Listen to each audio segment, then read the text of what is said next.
누구나 세월의 흐름과 함께 나이를 먹습니다. 나이를 먹어갈수록 몸도 자라고 점차 온전한 인격체로 성장을 하게 됩니다. 사리를 바르게 분별하고 원만한 인격으로 이웃과 더불어 인생을 살아가게 되는 것입니다. 그러나 사람마다 차이가 있으므로 성인이 될 때까지의 과정이 참으로 중요합니다. 그런데 우리 믿음의 사람에게는 육신의 나이 외에 영적인 나이가 있습니다. 영적인 성장이 있습니다. 주님을 알지 못했던 자가 어느 날 하나님의 은혜로 예수님을 만나 구원을 얻으면 그때로부터 하나님의 자녀라는 신분으로 살아가게 됩니다. 하나님께서 우리 각 사람에게 만나주시는 그 방법은 너무나도 다양합니다. 그러나 한 가지 모두에게 동일한 것은 하나님은 우리를 너무나도 사랑하신다는 사실입니다. 나는 몰랐지만 나는 그분의 계획 속에 있었습니다. 나는 몰랐지만 하나님은 나의 삶 속에 늘 함께 하셨습니다. 이 같은 사실을 내가 미처 모르고 있었을 뿐입니다. 영적으로 갓난아기의 상태였기 때문에 그렇습니다. 이후로 신앙의 양육을 잘 받아야 믿음이 성장을 하게 됩니다. 믿음이 자라지 않으면 신앙의 연수가 아무리 오래되었다 할지라도 그는 영적인 아이일 수밖에 없습니다. 나의 영적인 상태는 어떠한가? 구분하는 방법이 있습니다. 먼저 어떠한 시험과 고난 속에도 감사할 수가 있다면 믿음이 장성한 사람이요, 불평과 원망으로 살아간다면 영적인 미수가 합니다. 육신의 정욕, 안목의 정욕, 이생의 자랑을 위해서 살고 내 감정과 내 지식대로, 내 방법과 내 능력대로, 내 이론과 관념대로 살아간다면 여전히 영적으로 미숙한 자입니다. 또 어떤 사건 앞에 자기 자신에게서 문제를 발견한다면 그는 영적으로 성숙한 사람입니다. 모든 문제를 내 안에서 찾을 때에 답이 보입니다. 그러나 모든 문제의 원인을 다른 곳에서 찾으려 한다면 해결 방법을 없고 분쟁만 더해집니다. 누가복음 6장 41절에서 주님은 이렇게 말씀하셨습니다. 어찌하여 형제의 눈 속에 있는 티를 보고 내 눈 속에 있는 들보를 깨닫지 못하느냐, 그렇게 말씀하셨습니다. 여러분, 비판과 원망이 많은 사람은 성장할 수가 없습니다. 우리가 세상을 살면서 당하는 고난과 시험은 많이 있습니다. 기본적으로 의식주 문제로부터 하여서 건강, 인간관계, 자존심, 명예 등 참으로 다양합니다. 그런데 그 어떤 시험이든 인간의 자아가 죽지 못한 만큼 시험과 고난을 극복하기가 힘이 듭니다. 우리는 영적으로 성장하여 그리스도 예수의 장성한 분량에 이르러야 됩니다. 지금 이 시간 내가 교회 다닌 지 10수년이 지나도 믿음은 여전히 어린아이에 불과한 것이 아닌가 자신을 돌아보고 성숙한 믿음의 사람 되시기를 주의 이름으로 부탁을 드리겠습니다. 오늘 본문을 보십시오. 잠언 28장 18절입니다. 성실히 행하는 자는 구원을 얻을 것이나 사곡히 행하는 자는 곧 넘어지리라. 성실히 행하는 자는 순결한 자, 흠이 없이 걷는 자는 문자적인 뜻을 가지고 있지만은 여기서는 한결만 가는 자로 보는 것이 바람직합니다. 여러분, 성실한 자는 하나님만 한 번만 바라보고 하나님의 영광과 이웃의 유익을 위해서 힘쓰는 자입니다. 우리가 보통 성실하다고 할 때에 자기에게 주어진 일에 대해서 착실하게 해 나가는 것을 뜻합니다. 그러나 성경이 말하는 성실은 하나님 앞의 성실입니다. 우리 믿음이 성장하기 위해서 필요한 것이 성실한 마음입니다. 신앙이 성숙한 자가 하나님 앞에 성실해야 합니다. 사람이 자기에게 맡은 일에 대해서 성실한 것도 중요하지만 더욱 중요한 것은 하나님에 대해서 성실한 것입니다. 사람 사이의 관계보다는 하나님과의 관계가 언제나 더 중요하게 되어 있습니다. 우리가 하나님에 대해서 성실하다는 것은 하나님의 말씀에 대해서 성실한 것입니다. 인간은 눈에 보이는 세상을 사랑하고 이 세상에서의 성공을 원합니다. 그런데 하나님은 우리를 사랑하셔서 세상으로 가는 길을 막으시고 강권적으로 하나님을 붙들게 하십니다. 그때 하나님의 말씀의 맛을 보게 하고 또 하나님의 말씀을 통해서 우리를 얼마나 생명하게 인도하시고 보살피는지를 알게 되십니다. 물론 하나님의 말씀의 가치를 알고 그 맛을 안다고 해서 바로 눈에 보이는 복이 금방 즉각적으로 나타나는 것은 아닙니다. 하나님은 먼저 우리 마음을 변화시키십니다. 겸손하게 하시고 온유하게 하시고 하나님을 향하여 성실하게 하신 다음에 하나님께서 원하시는 복으로 채우십니다. 여러분, 하나님은 성실한 자를 찾으십니다. 내가 당연히 해야 할 일을 하는 것, 내가 하지 않았을 경우에 사회적 비판이나 응징을 피하기 위해서 하는 것은 성실함이 아니라 책임감의 문제입니다. 안타까운 것은 요즘 세상은 마땅히 해야 할 책임감이 강한 사람도 찾아보기 힘든 세상입니다.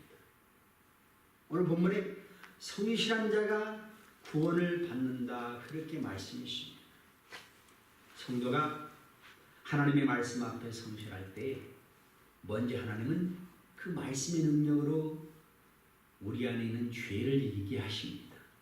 그리고 외부적인 사탄의 공격을 막아주십니다. 그때 우리는 하나님의 보호하심으로 승리의 삶을 누리게 되는 것입니다. 우리가 살고 있는 미국 땅에는 미국인들이 가장 닮기 원하는 인물로 벤자민 프랭클린을 들고 있습니다. 강직하면서도 도덕적인 면모를 지닌 인물이라는 것입니다. 다들 좋아하는 $100짜리 지폐에 새겨진 인물이 벤자민 프랭클린입니다. 그래서 벤자민을 더 좋아하는지는 모르겠습니다. 근데 그는 이런 말을 했습니다. 정직과 성실을 벗으로 삼아라. 아무리 친한 벗이라도 너희 정직과 성실만큼 너를 돕지는 못할 것이다. 100권의 책에 쓰인 말보다 한 가지 성실한 마음이 더 크게 사람을 움직인다. 그랬습니다. 여러분, 하루가 다르게 급변하는 세상에서 성실은 구시대의 유물처럼 취급되고 있지만 여전히 성실은 힘이 있습니다. 성실이란 정성스럽고 거짓되지 않는 참된 것이라 그랬습니다. 이 말을 살펴보면 진실이 우선됨을 알 수 있습니다. 그가 얼마나 성실한가는 그가 얼마나 진실한가의 문제입니다. 사람이 진실해야 성실할 수 있다 그 말이죠. 그 진실한 마음과 참된 행위를 가진 자만이 성실할 수가 있습니다. 매사에 진실하여 사소한 일에도 정성스럽게 살아가는 그런 성실한 자에게는 분명히 하나님이 주시는 복이 있습니다. 그러면 성실한 자는 어떻게 살아갑니까? 먼저 자기 자신에 대해서 성실합니다. 즉 자기에게 대해서 얼마나 진실한가의 문제입니다. 사람이 자신에게 가장 진실하지 못한 큰 이유는 체면이라는 것 때문에 그렇습니다. 누구든지 완전한 사람은 없습니다. 살다 보면 잘못할 때가 많이 있지요. 그런데 잘못한 것을 잘못했다고 인정하는 것이 쉽지가 않습니다. 내가 잘못했어. 정말 미안해. 이 말을 못합니다. 아니 체면 때문에 안 합니다. 근데 여러분 자기 잘못을 알면서도 인정하지 않는 것은 죄입니다. 자신에게 성실한 것이란 그대로 받아들이는 자세입니다. 내가 아는 것, 모르는 것, 할 수 있는 것, 할 수 없는 것, 잘하는 것, 못하는 것 다 그대로 인정하는 것입니다. 타락한 인간의 본성은 진리보다는 진리가 아닌 것에 더 마음이 끌립니다. 그래서 내게 유익되는 쪽을 쫓아놓고 잘못된 것을 합리화시킵니다. 우리는 언제나 하나님 앞에 옳은 것을 생각하고 진실하게 행해야 됩니다. 하나님의 위대한 종들은 한결같이 스스로에게 먼저 성실한 자들이었습니다. 또 성실한 자는 자신뿐만이 아니라 다른 사람에게 대해서도 성실합니다. 사람이 모여 사는 곳에는 문제도 많고 잘못도 많습니다. 그런데 잘못에 대한 사람들의 태도는 몇 가지로 나타나는데 먼저 어떤 일에서 자신이 잘못한 것에 대해서는 분명히 인정하는 사람이 있습니다. 그래, 이것은 내 잘못으로 인정한다. 그리고 그의 상응하는 대가를 지불함으로써 깨끗이 정리합니다. 참으로 반듯하게 사는 사람 같습니다. 그런데 이런 사람에게는 대부분 인간미를 찾아보기가 어렵습니다. 내 책임만 다하면 그것으로 끝이다.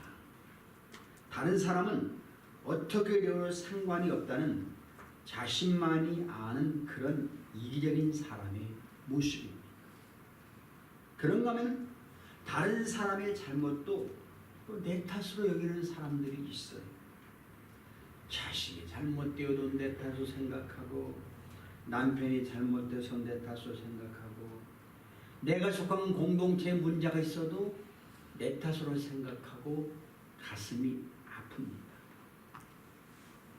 물론 그들에게 문제가 없다는 것이 아닙니다. 그러나 그렇게 된 데는 내 책임이 있다는 것이죠. 나의 부도덕함, 나의 허물, 이렇게 자신의 부족함을 인정하고 나의 책임을 돌아와 그럴 생각하는 것이 우리 믿음의 사람에게는 절대적으로 필요합니다.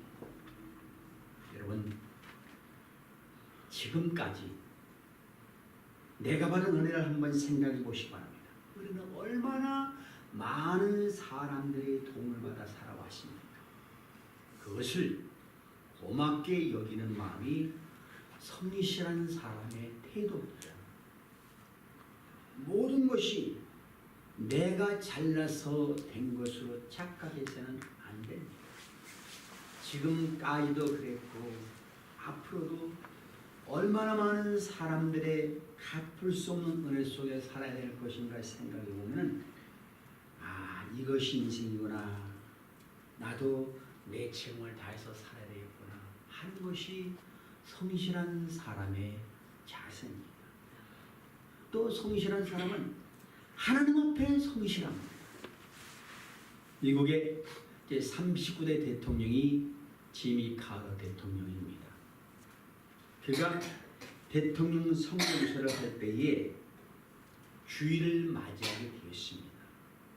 웬만하면 표를 얻기 위해서 근처에 있는 큰 교회를 찾아가 자기를 선전할 수도 있겠지만 그는 그 주일 아침에도 자기 고향 조지아주에 있는 교회로 가서 예배를 드리고 23년 동안 가르친 주일학교 교사의 직무를 성실히 수행을 했습니다.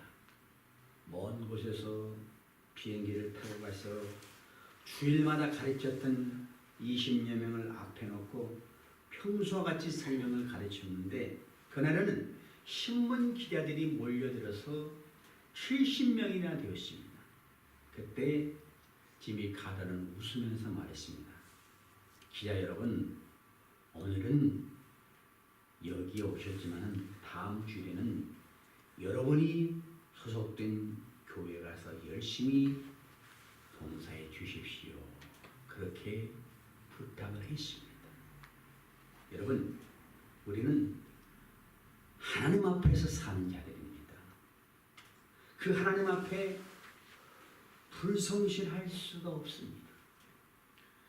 성실과 성공은 다른 것입니다. 어느 자리에 있든지 어떤 일을 하든지 항상 맡은 일에 최선을 다해야 됩니다.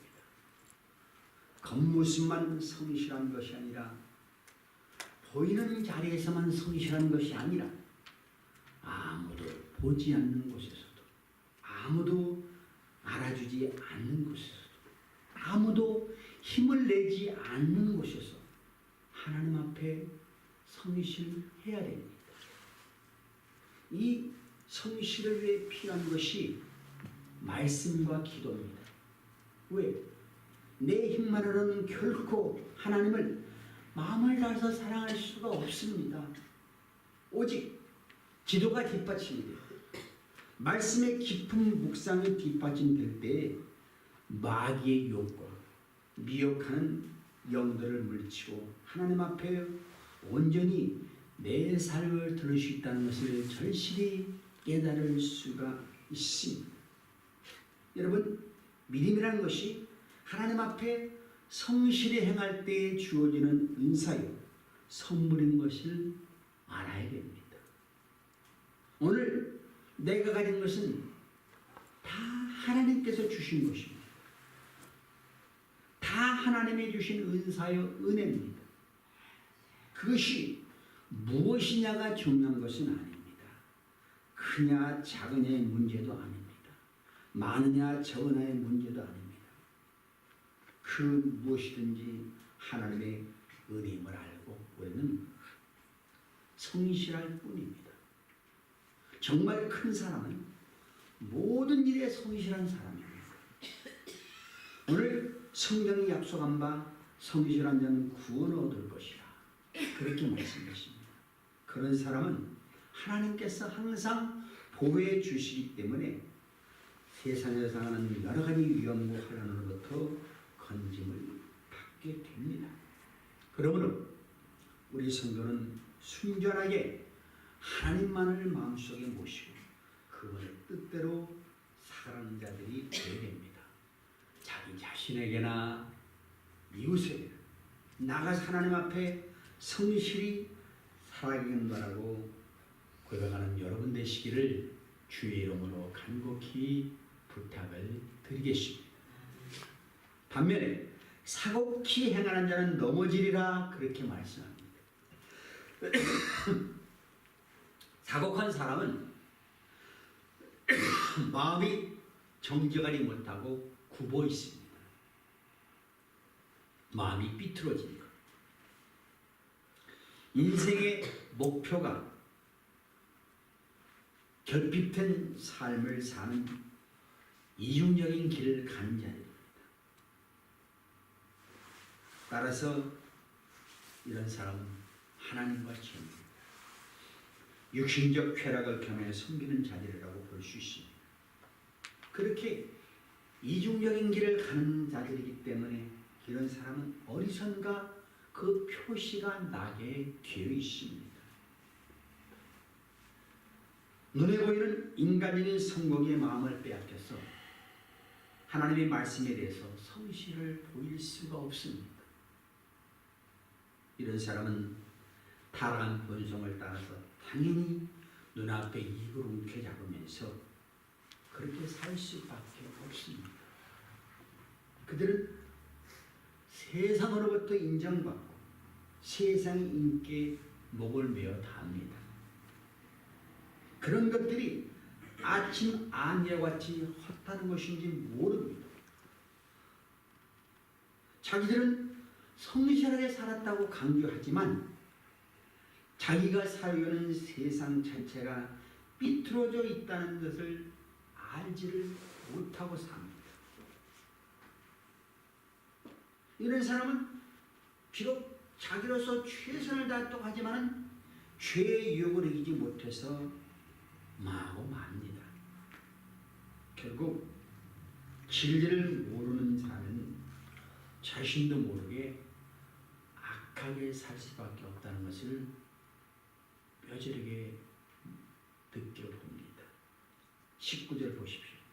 자기 토지를 경작하는 자는 먹을 것이 많으려니와 방탕을 따르는 자는 궁핍함이 많으니라. 토지를 경작하는 자 하니까는 자기 땅을 가지고 있는 부유한 사람이라는 생각을 하기가 쉽습니다. 그러나 여기서 말하는 것은 자기 땅이 있느냐 없느냐 하는 것이 아니라 내 직장, 일터, 자기의 삶의 터전에서 근면하고 성실하게 일하는 사람입니다.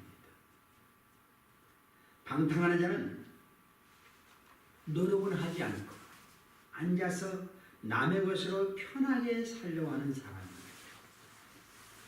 여러분, 하나님의 백성들은 일하지 않고 노는 것을 즐기면 안 됩니다. 성경은 일하기 싫으면 먹지도 말라 그랬어요. 결코 이 세상이 주는 달콤한 속삭임에 넘어가면 안 됩니다. 하나님은 성실히 일하는 자에게 그에 따른 대가를 얻도록 하셨습니다. 시편 128편 2절에 내가 내 손이 수관대로 먹을 것이라 내가 복되고 형통하리로다. 결국 성경의 진리는 심는 대로 거두는 것이라는 것을 분명히 우리가 알아야 됩니다. 20절 말씀 보십시오. 충성된 자는 복이 많아도 속히 부하고자 하는 자는 형벌을 면하지 못하리라. 충성이란 하나님 앞에서 자신이 맡은 일을 최선을 다해 일하는 것을 말합니다. 성경에서는 영적인 일들에 대한 믿음을 표현하는데 이 충성이라는 말이 사용되었는데 믿음, 신뢰, 신실함이라는 뜻으로도 사용이 되었습니다. 여러분, 성도는 하나님께서 맡겨주신 일들에 대해서 지극히 작은 것으로부터 충성해야 됩니다. 이까짓 것 그게 하나도 없습니다. 주님께서 가르치신 달란트 비유를 보면 성도들에게 여러 가지 은사와 재능을 주셨는데 언젠가는 그것을 계산하게 되고 그때 각 사람이 자기 행함을 하나님께 고하게 됩니다. 주님은 비유를 통해서 5달란트 받은 자와 2달란트 받은 자를 향해서 착하고 충성된 종아, 내가 작은 일에 충성하였음에 그렇게 칭찬하셨습니다. 그런데 한 달란트 받은 종에게는 악하고 게으른 종이라고 책망했는데 왜? 이는 지극히 작은 것을 소홀히 여겼기 때문이요. 지극히 작은 것에 충성하지 않는 이유를 들면서 바깥 어두운 데 내어 쫓으라. 거기서 슬피 울며 이를 가름이 있으리라. 이렇게 무서운 선고를 내리셨습니다.